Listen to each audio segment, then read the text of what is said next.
Olá, dando continuidade ao assunto de transformada Z, a gente vai fazer agora uma lista de exercícios com 5 exercícios para poder fixar esse assunto, né? Os exercícios aqui apresentados foram resolvidos manualmente e digitados para poder ficar mais legível, né? E esses exercícios têm uma complexidade de pequena a média aí, mais algumas dicas importantes na resolução de problemas envolvendo transformada Z. O primeiro exercício trata de encontrar a transformada Z de um sinal x de n, em que é igual a 2 vezes 1 terço elevado a n vezes u de n, menos 3 vezes 1 sobre 2 elevado a n, u de n. De cara já tem uma dica muito importante que a gente precisa prestar atenção nesse exercício específico e vai servir para alguns outros mais na frente. A gente tem o nosso sinal multiplicado ao degrau unitário aqui. E por que isso é importante? Isso é importante porque vai limitar o nosso sinal x de n a parte negativa ou positiva. Ou seja, esse sinal ele vai partir do zero até mais infinito, vai ser limitado pelo degrau.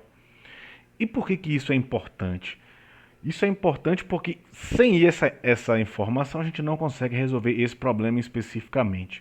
E aí eu já separo aqui uma observação, que a transformada Z, nesse caso, né, que a gente tem a limitação positiva do sinal, esse é um sinal positivo, a transformada Z vai ser o somatório de n igual a zero a mais infinito, do A, que é a magnitude do nosso sinal, vezes e elevado a menos n.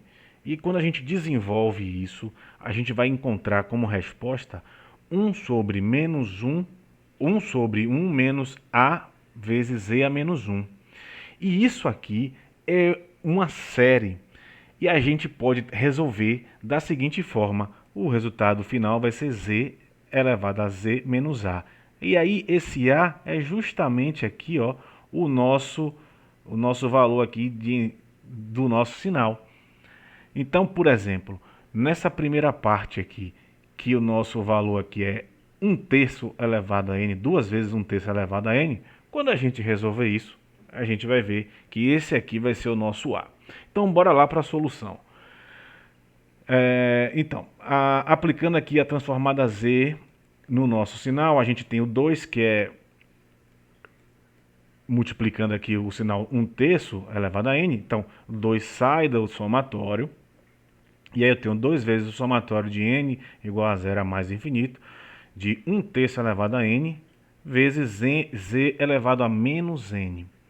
Tá? Que é o formato padrão, lembrando aqui da nossa observação aqui. Certo? E aí, menos o restante do sinal. 3, né, vezes a constante 3, vezes o somatório de n igual a zero até mais infinito, de meio elevado a n sobre z elevado a menos n.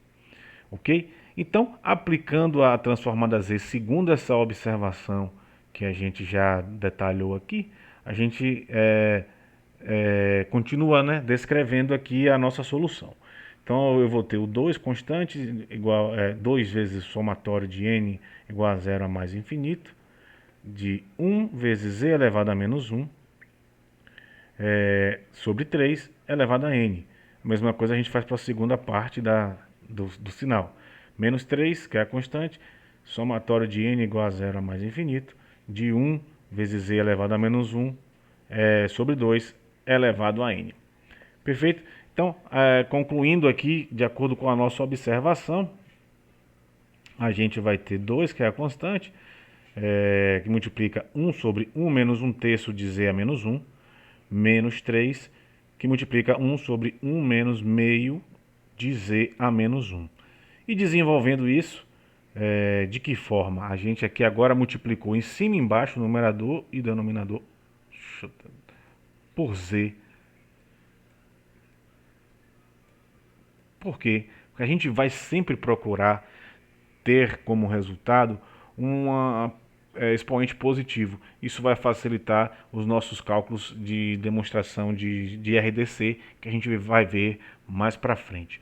Então, multiplicando z em cima e embaixo, a gente vai ter aqui em cima, né, multiplicando 2 também aqui, a gente vai ter o 2z sobre z elevado a menos 1/3, menos 3z, multiplicando 3 aqui, sobre z elevado a menos meio. Tá? E aí a gente calcula os zeros. Os zeros são os responsáveis aqui pela parte do numerador, o nosso P de z. E aí então o zero para a primeira parte da equação aqui vai ser 2z, que é o numerador, igual a zero, e vai implicar que z vai ser igual a zero. E para a segunda equação, a gente vai ter 3z igual a zero, vai implicar que z é igual a zero.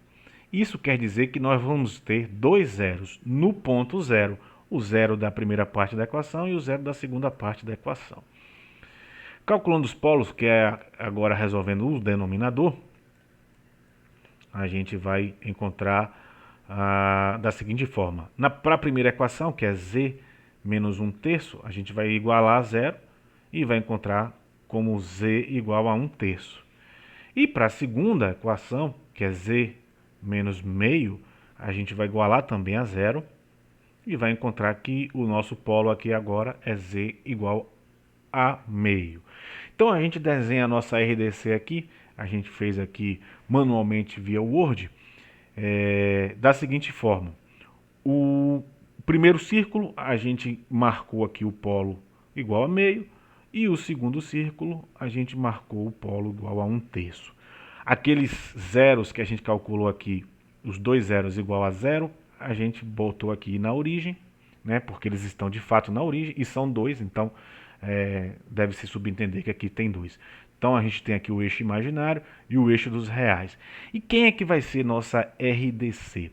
Bom, como o nosso sinal é positivo, por conta do degrau, é limitado aqui à parte positiva, a nossa RDC vai ser a parte externa do polo mais à direita, que vai ser meio. Então, nossa RDC vai ser Z maior do que meio. E aí, para representar essa RDC, a gente marca aqui achuriando. Perfeito? Bom, vamos para um segundo exercício aqui. Encontre a transformada Z de um sinal x de n igual a 1/4 elevado a n vezes cosseno de πn sobre 4 vezes u de n. Nessa questão também tem uma dica. A gente precisa lembrar disso daqui, ó, para sair do problema que a gente vai se meter se não souber desse lembrete, que é o teorema de Euler. Cosseno de θ é e elevado a jθ mais e elevado a menos jθ sobre 2. Como o nosso θ, nesse caso, é esse aqui, ó, πn sobre 4, então cosseno de πn sobre 4 vai ser e elevado a jπn sobre 4 mais e elevado a menos jπn sobre 4, tudo isso dividido por 2. Então, bora lá para a solução do nosso exercício. Da mesma forma que a gente fez o anterior, a gente vai fazer esse aqui com esse adendo do teorema de Euler. E vamos lá. Então, o x de n é igual a 1/4 elevado a n, a gente resolve da mesma forma. É um somatório de n de 0 a mais infinito, limitado pelo degrau unitário. E esse somatório de 1/4 elevado a n vezes o cosseno de πn sobre 4 vezes z elevado a menos n. E aí a gente já transfere aqui, né? Já tem uma jogadinha aqui. A gente substitui o πn sobre 4 aqui pela equação do Euler, com o seguinte detalhe. Isso aqui é dividido por 2, mas a gente já transferiu para aqui, para frente do somatório, essa constante meio aqui. Perfeito? Então esse meio vem daí. Então eu tenho meio vezes o somatório de n a mais infinito de 1/4 elevado a n, vezes e elevado a jπn sobre 4, mais e elevado a menos jπn sobre 4, tudo isso vezes z elevado a menos n. Então, a gente agora separa esse somatório aqui do cochete, né? Então, o meio, que é constante, continua, vezes o somatório de n igual a 0 a mais infinito de 1/4 elevado a n, vezes a primeira parte do cochete, que é e elevado a jπn sobre 4 vezes z elevado a n, né? Esse z elevado a menos n, quer dizer, melhor dizendo, já passa multiplicando termo a termo. E o segundo somatório, que é a parte negativa do e elevado a j menos j π n sobre 4 vezes z elevado a menos n. Perfeito?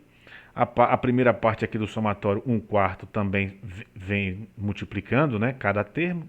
Dessa forma a gente faz o que chama-se de propriedade distributiva.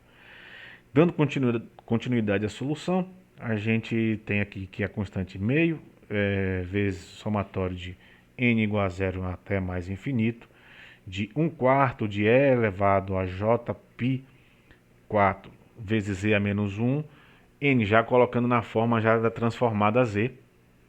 Da mesma forma a gente faz para a parte negativa da exponencial, certo? E aí aplica-se aquele primeiro bizu visto na questão anterior, né? Isso aqui, ó, quando o sinal está limitado pelo degrau unitário, ou seja, a parte positiva, a gente pode aplicar aquela série e isso vai virar, essa multiplicação aqui vai virar 1 sobre 1 menos 1/4, que seria o A, né?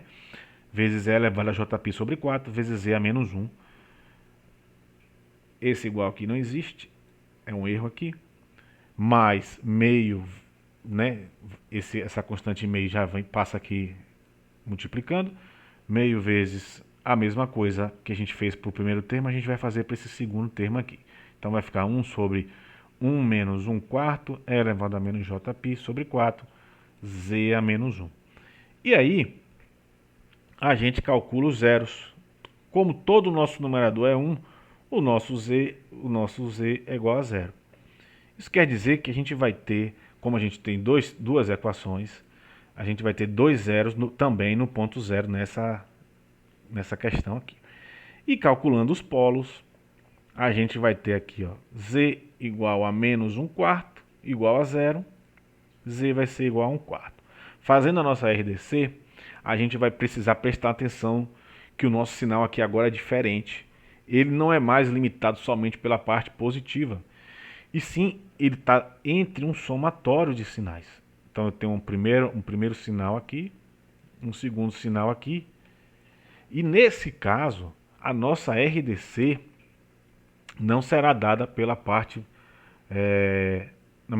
pela parte mais positiva. Na verdade, eu acabei falando errado. Vai sim pela parte positiva, porque na nossa RDC aqui, eu desenhei aqui o círculo referência, né, de raio 1, de raio unitário, e o nosso polo está aqui, no 1/4. Então a nossa RDC vai ser essa parte achureada aqui, maior do que 1/4, Z maior do que 1/4.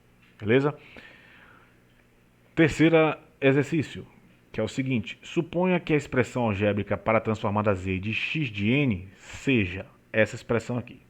Então essa já é a transformada Z de x de n, que vai ser x de z igual a 1 menos 1/4 de z a menos 2, dividido por 1 mais 1/4 z a menos 2, vezes 1 mais 5/4 z a menos 1, mais 3/8 z a menos 2. E aí a pergunta: quantas regiões de convergências podem corresponder a x de z? Então, para resolver essa questão, já que a gente já tem a transformada z pronta, diferente das duas questões anteriores que a gente precisou calcular a transformada z, a gente vai precisar fazer a distributiva aqui no denominador. Então, repetimos aqui o numerador, 1 menos 1/4 z a menos 2, e fizemos a distributiva no numerador, ou no denominador, que é esse rapazinho aqui, e a gente obteve como solução isso aqui: 1 mais 5/4 z a menos 1, mais 3/8 z a menos 2, mais 1/4 z a menos 2, mais 5/16 z a menos 3, mais 5/32 z a menos 4. E aí, como a gente comentou no primeiro exercício, a gente multiplica por um valor de z no numerador e no denominador, que me permita eliminar o expoente de menor valor, nesse caso, o z a menos 4. Perfeito? Então vamos multiplicar em cima e embaixo por z a quarta, e com isso no numerador a gente vai ter z a quarta vezes 1, que vai ser z a quarta, menos z a quarta vezes 1 quarto de z a menos 2, que vai ser z ao quadrado sobre 4. Da mesma forma a gente faz embaixo, z a quarta vezes 1, z a quarta, mais 5 quartos de z a menos 1 vezes z a quarta, que vai ser 5 quartos de z ao cubo dessa vez. E aí segue as multiplicações por z a quarta até o último termo, que agora vai ser o termo independente. 532 vezes z a menos 4 vezes o z a quarta, vai ficar z elevado a zero, que é 1. Com isso, a gente calcula os polos e zeros. Então, os nossos zeros aqui no numerador vão ser 4, porque a potência de maior expoente é 4. E os nossos polos vão ser 4 também. Só que dessa vez eu vou ter um conjugado, né, imaginário aqui e outro conjugado aqui. Então vamos ter 4 polos. Menos 0,91 mais 0,9104 mais ou menos J 0,5546. E mais outros dois polos, 0,2854 mais ou menos J 0,6682. Então, voltando aqui na pergunta, quantas regiões de convergências poderiam corresponder a essa transformada? Calculamos os polos, a região de convergência vai ser definida pelos polos, então não preciso nem me preocupar com os zeros aqui no numerador. Então vamos marcar aqui na nossa RDC todos os nossos polos, não é? Então no eixo real eu vou ter menos 0,91, que a gente marcou aqui, menos 0,91, e dois polos nesse ponto, junto com a parte imaginária dele, que obviamente nesse caso não é necessária, e os outros dois polos vão estar em 0,2854, que a gente marcou aqui. De novo, para servir de referência, a gente marcou a circunferência de raio unitário. Então, quais são os polos? Nesse caso, é o que a pergunta quer saber. Direto ao ponto. Diante dos polos encontrados, podemos ter 3 RDCs. Uma menor do que 0,2854. Então, seria essa RDC aqui. Outra entre as duas. Então, deixa eu limpar aqui. Entre 0,2854 e menos 0,9104, seria essa área aqui que eu estou achuriando. E uma terceira possibilidade de RDC seria Z maior do que menos 0,9154, que seria partindo da circunferência de raio menor aqui, que é menos 0,9104, para fora. Perfeito? Então, essas são as 3 possibilidades de RDC neste caso. Pronto, próxima questão, questão 4. Determine a transformada Z de uma sequência que é x de n igual a impulso de n menos 0,95 e impulso de n menos 6. Esboce o diagrama de polos e zeros para esse caso.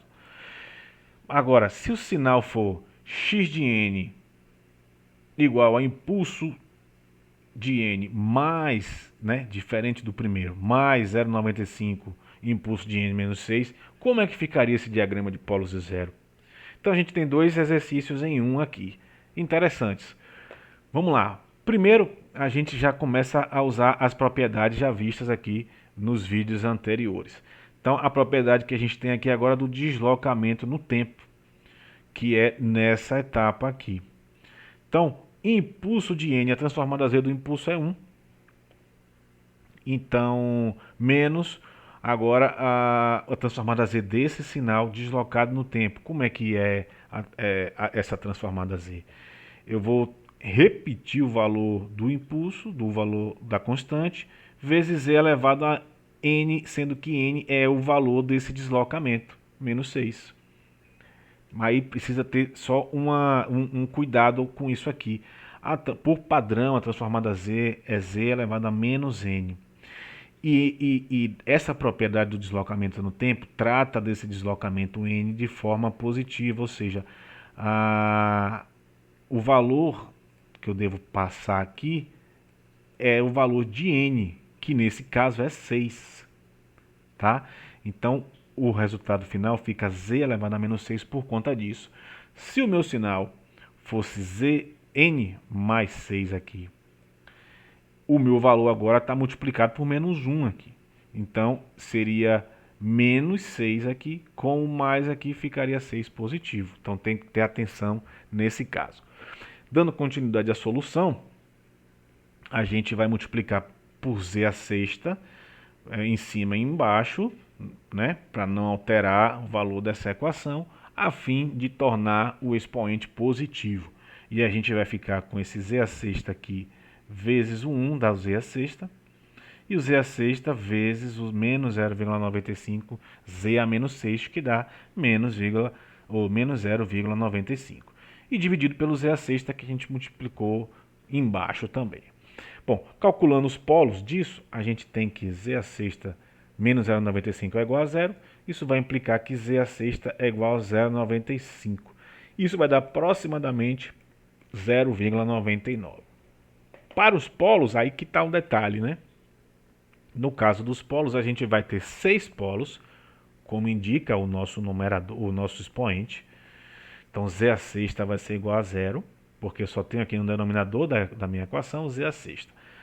Isso vai implicar que z é igual a zero. Então, eu vou ter multiplicidade de polos. Eu vou ter 6 polos no ponto zero. Então, desenhando a nossa RDC, aí a gente vai ter aqui, ó, 6 polos. E aí eu começo a desenhar os polos no eixo dos números reais. Por quê? Porque o meu resultado não tem imaginário, né?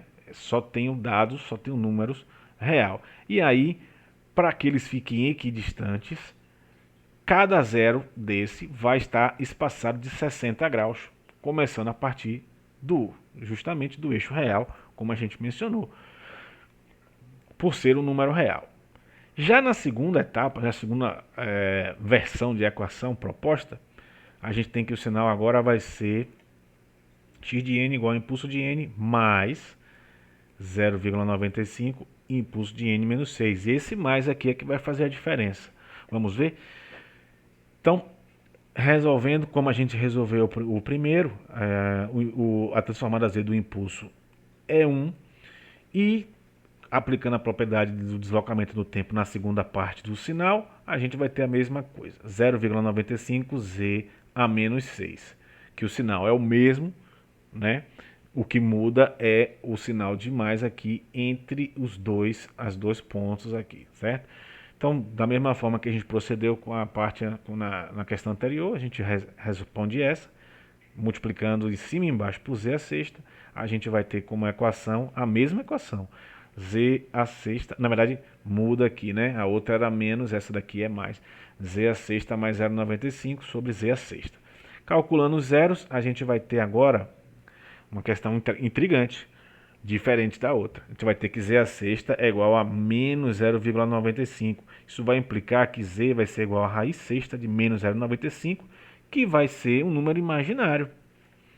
Mais ou menos j, 0,99148.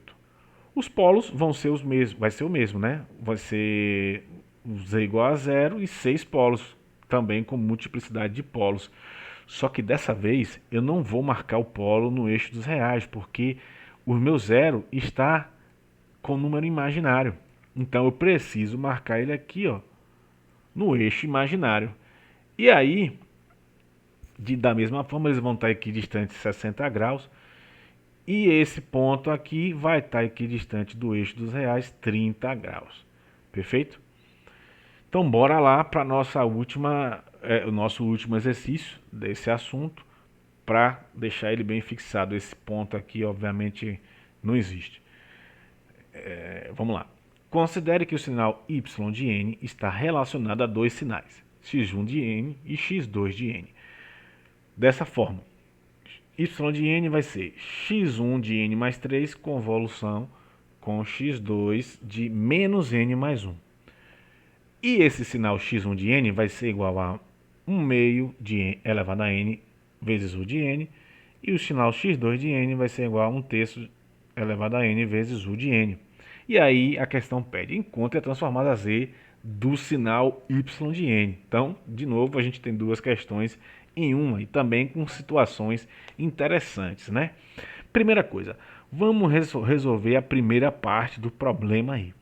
Vamos trabalhar com os sinais x1 de n mais 3 e x2 de menos n mais 1. Aí a gente aplica a propriedade de deslocamento no tempo, porque está havendo aqui um deslocamento no tempo.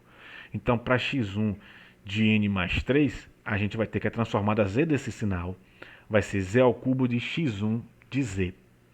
E para x2 de menos n mais 1, a transformada z desse sinal vai ser x2 de z igual a z elevado a menos 1, x2 de z elevado a menos 1.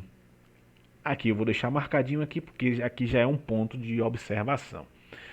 Agora que a gente fez a primeira parte do sinal, vamos fazer a transformada z da segunda parte, que é de fato o valor de x1 de n e x2 de n. Perfeito?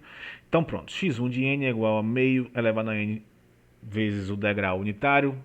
De novo, o degrau unitário é bom, porque ele limita no lado positivo e ajuda a resolver, né? E isso ajuda a resolver. Então, a transformada z que a gente já resolveu em outros exercícios falados nesse vídeo, a transformada z desse sinal, x1 de z, vai ser 1 sobre 1 menos meio elevado a z, ou meio vezes z elevado a menos 1.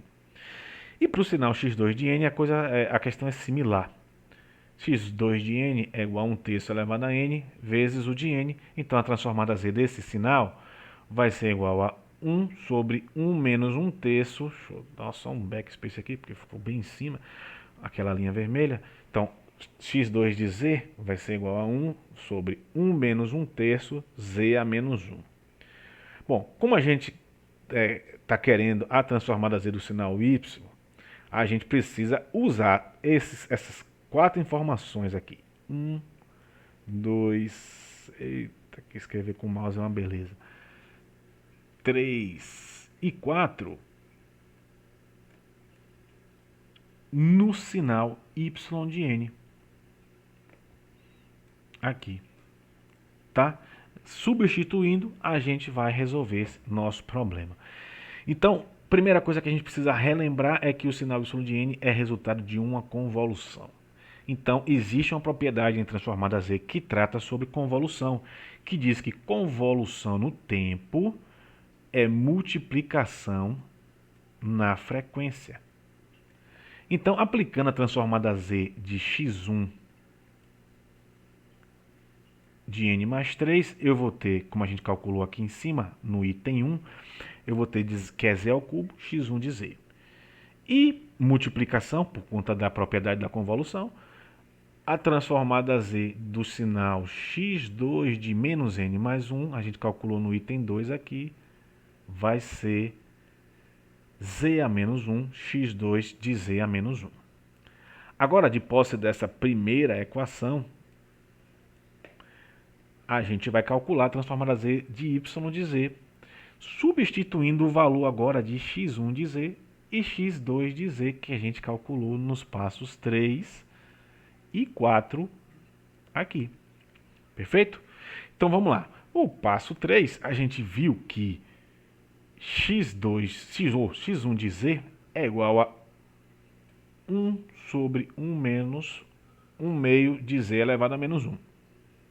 E no passo 4, a gente viu que x2 de z é 1 vezes 1 menos 1 terço de z a menos 1.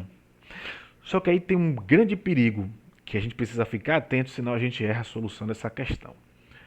O perigo está aqui. O nosso sinal original, ele é x2 de menos n mais 1.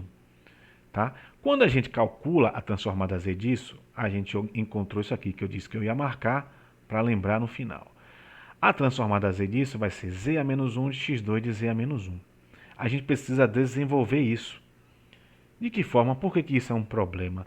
A gente desenvolve assim, ó. Se eu tenho x2 de z a menos 1, como eu tenho aqui, isso é a mesma coisa que eu tirar esse menos do parêntese e colocar para o lado de fora. Então isso vai ser x2 de z a menos 1, só que o menos agora do lado de fora, certo? Como a solução encontrada para o sinal x2 de z, x2 de z, aqui foi essa, exatamente essa, 1 sobre 1 menos 1 terço de z a menos 1, partindo desse princípio que a gente viu aqui, a gente vai colocar também o sinal para fora do nosso parêntese. Então, eu vou ter que x2 de z vai ser 1 sobre 1 menos 1 terço de z a menos 1, aí o sinal vem para fora, e eu vou multiplicar aqui um com o outro, e agora o meu sinal vai ficar, 2 expoente vai ficar positivo. Então, x2 de z vai passar, a transformada de x2, a transformada z de x2 vai passar a ser 1 sobre 1 menos 1 terço de z. Tá? De posse desse resultado e do sinal e do resultado obtido no passo 3, a gente substitui no que a gente encontrou aqui no resultado da convolução lá, que é a multiplicação na frequência. Só que aí, ó, detalhe, eu tenho z ao quadrado.